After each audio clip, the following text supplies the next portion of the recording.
How to ship Depop orders. Choose between independent shipping based on your needs. Always use direct shipping for seller protection and buyer confidence, especially for high value items. Consider adding insurance and requiring a signature. Choose a courier based on your destination.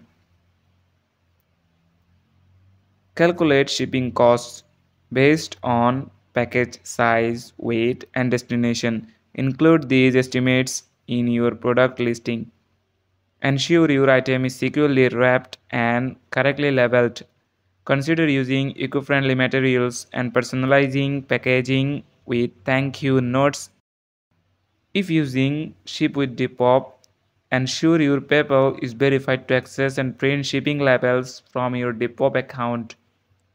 High-end shipping internationally include a clear policy. Use packaging to make a good impression on buyers. Consider bulk purchasing for cost saving and adding personalized touches. That's it. Thanks for watching the video.